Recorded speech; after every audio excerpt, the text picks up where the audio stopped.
उसको अच्छे से समझ। 3 जगह स्पर्श करने का फल क्या है? एक, जहां से जलाधारी से पानी बहता है, जो गणेश और कार्तिकेय का स्थान है, उधर हम दबाते हैं, स्पर्श करते हैं, एक वो स्थान। दूसरा, बीच में जो अशोक सुंदरी की जगह है वहां स्पर्श करते हैं। और तीसरा, जो गोल जलाधारी का जो भाग गोल है हम उसका स्पर्श करते हैं। ये 3 जगह, अब उसको समझेंगे। 3 जगह स्पर्श का महत्व समझें। मान लो डॉक्टर ने कह दिया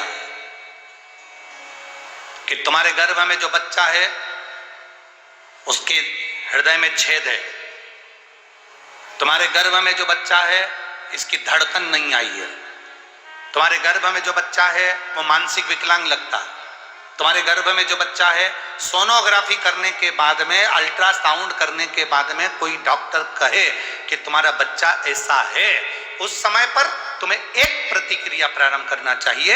शिव जी को जब जल चढ़ाने के लिए जाओ, जल चढ़ाने के बाद में जो जी चरण है जहां से पानी बहता है, वहां दोनों साइड बैठकर उस चरण को कम से कम 5 से 7 बार दबाना चाहिए। और दबाने के बाद उस हाथ का स्पर्श अपने उदर पर करना चाहिए और श्री शिवाय नमस्तुभ्यम या ओम नमः शिवाय या नमः शिवाय या महामृत्युंजय मंत्र का स्मरण कर लेना चाहिए। 15 दिन के बाद वापस जांच कराओ, डॉक्टर खुद कहेगा कि अब तुम्हारा बच्चा स्वस्थ है, तुम्हारे गर्भ में जो बच्चा है वो स्वस्थ है।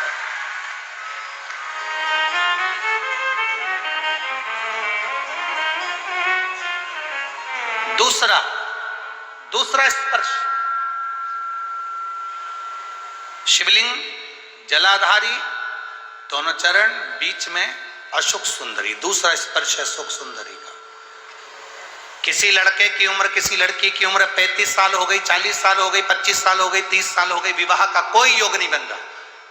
ज्योतिष आचार्यों ने कहा मंगल है, शनि है, ये राहु है, केतु है, सब बोल दिया। आप अपना जल चढ़ाओ महादेव को, जो लड़का लड़की है वो जल चढ़ाए, बेलपत्री का स्पर्श अशोक सुंदरी वाली जगह पर कर कर शिव जी को चढ़ाए और 2 मिनट उस अशोक सुंदरी की जगह का स्पर्श कर कर अपने मन की बात श्री शिवाय नमस्तुभ्यम कहकर या पंचाक्षर या षडाक्षर मंत्र कहकर उस स्थान का स्पर्श कर कर बाबा से विनती करें। 3 से 4 महीने में संबंध जमेगा ही, ये निश्चित है। स्पर्श उस अशोक सुंदरी वाली जगह का होना चाहिए। स्पर्श। तीसरा स्थान, शिवलिंग का तीसरा स्थान है जलाधारी, पार्वती जी की कटी, पार्वती जी का हस्त कमल, गोल भाग। हृदय रोग हो, हार्ट अटैक के लिए बोल दिया, बाईपास कराने का बोल दिया, छल्ला डालने का बोल दिया, कोई पाइप डालने का बोल दिया, कोई एक्सीडेंट का योग बन गया, कोई ऐसा योग बन गया, कोई व्यक्ति मंदिर तक भी नहीं पहुंच रहा है, आप अगर जल चढ़ाकर उस व्यक्ति का नाम स्मरण, गोत्र स्मरण कर कर इस गोल भाग पर अगर अपने हाथ का स्पर्श करेंगे, उसको दबाएंगे और दबाकर बाबा से श्री शिवाय नमस्तुभ्यम कहकर अपने मन की बात कहेंगे, आपको लगभग 1 से 2 घंटे में जवाब मिलेगा कि वो व्यक्ति अब ठीक होना प्रारंभ हुआ। ये 3 स्थान है, 3 स्थान। देखो अलग अलग जगह होती है।